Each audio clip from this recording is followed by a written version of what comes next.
কিন্তু গোলবারের বাইরে দিয়ে বল চলে যাওয়ায় যাত্রায় কোনো সুযোগ তৈরি করতে পারেনি।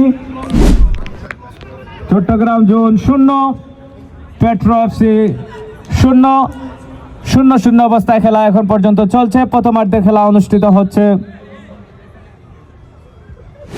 ক্রীড়ামোদী জনসাধারণ, সাউথ এশিয়ান ফুটবল টুর্নামেন্টের আজকের এই উদ্বোধনী খেলায় যে দুটি দল এখন পর্যন্ত পরস্পর লড়াই করে যাচ্ছে, সিলেট এফসি বনাম সমৃদ্ধি এফসি নেপাল এবং বাংলাদেশের এই লড়াইটি আপনারা যারাই যেখান থেকে উপভোগ করছেন সবাইকে অনেক অনেক ধন্যবাদ।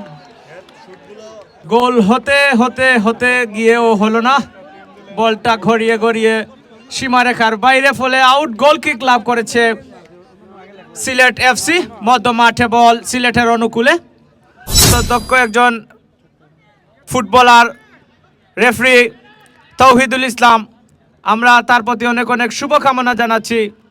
পাশাপাশি দুই দলের খেলোয়াড়দের প্রতি আমরা শুভকামনা জানাচ্ছি।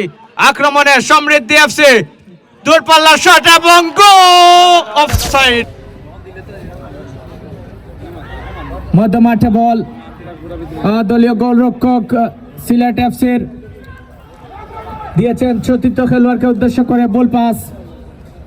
সমৃদ্ধি এফসির অনুকূলে বল শট হয়েছিল, রাখতে পারেননি, কেড়ে নিয়েছেন সিলেট এফসির রক্ষণভাগের খেলোয়াড়। শট হতে পারে, শট হয়েছিল, গোল পোস্টের উপর দিয়ে বল চলে গেল সরাসরি সীমানার বাইরে।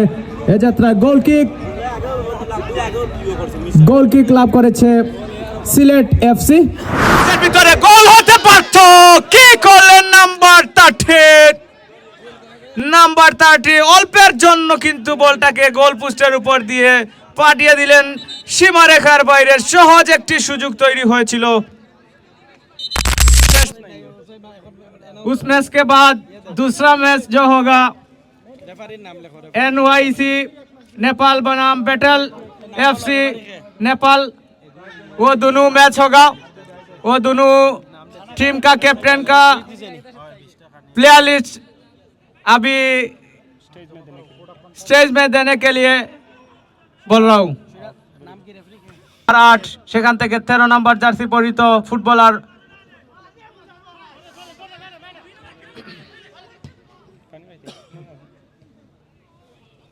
মধ্য মাঠে 7 নম্বর জার্সি পরিহিত ফুটবলার। দেখা যাক লক্ষ্যটা কাকে উদ্দেশ্য করেন। উদ্দেশ্যটা ভালো ছিল। সিলেট তারা কর্নার লাভ করেছে, কর্নার কিক। এই বুঝি সুযোগ চলে এসেছে, হেড হলেই হয়তো কিছু একটা হয়ে যেতে পারে। ডি বক্সের ভিতরে বিপদ সীমানায় জটলা লেগে আছে, শট হয়েছিল। শেষ পর্যন্ত দলীয় গোলরক্ষক জাপটি মেরে বলটাকে নিজের নিয়ন্ত্রণে নিয়েছেন, বলটাকে তালুবন্দি করলেন, নিজের কাছে রেখে দিতে সক্ষম হয়েছেন। এ যাত্রায় আর কোনো সুযোগ তৈরি করতে পারেনি।